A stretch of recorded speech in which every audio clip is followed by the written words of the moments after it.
Hi, I've got another book to talk to you about today, and it's A Spell of Winter by Helen Dunmore. And this won the 1996 Orange Prize, when the Orange Prize evolved into the Women's Prize for Fiction. I'm reading the past winners because, if you can remember from some of my past videos, I've talked about I'm trying to make 2022 a year when I don't buy any books. And I am finding it a little bit frustrating because, particularly with the Women's Prize, there are 3 books that I still haven't been able to get hold of from the library. Last year I read the whole long list of the bookers when they came out, and it was a matter of I bought every single one of them. And of course I'm not doing this year. I'm not going out buying all these books. I've just got to sit and wait for the library to deliver. And part of it is because I'm trying to set myself this challenge not to buy any books. And another thing is that every now and again our government decide, we're going to close the libraries, we're going to close this library, we're going to close that library. So if we don't use this resource, we're going to lose it. So that's another part of it as well. Anyway, that's enough of the preamble. A Spell of Winter by Helen Dunmore. I went into this not knowing what it was about. And I found it very evocative. The writing was incredibly evocative. The setting is winter, and it's on this sort of almost, I was going to say abandoned rural estate, but it's not. It's in an estate that's running down. And it's not quite a gothic feel, but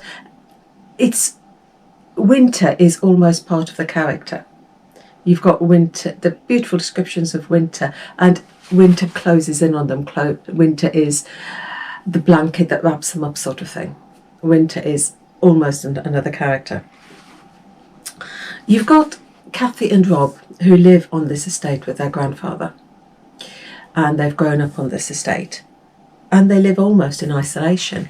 Their mother left years ago, and their father is in a sanatorium. So they are just with the grandfather and Kate, who's an Irish servant, not a lot older, really, than they are. And because these two are isolated, they, as a brother and sister, they get very, very close. And we get into realms of forbidden love. And these explorations, these things that they go through, these things they experience, it is not treated gratuitously. The writing is always what sells this book. The writing is absolutely beautiful. Kathy is the narrator. We see everything through her eyes, and we see her grow from childhood to womanhood, to going through all these stages where she's discovering so much about herself and experiencing so much. And we see her growing, and we see her becoming stronger, because she does suffer through this book. And we see how damaged she becomes, but then how she begins to heal. It's set pre-World War I. World War I happens towards the end of the book.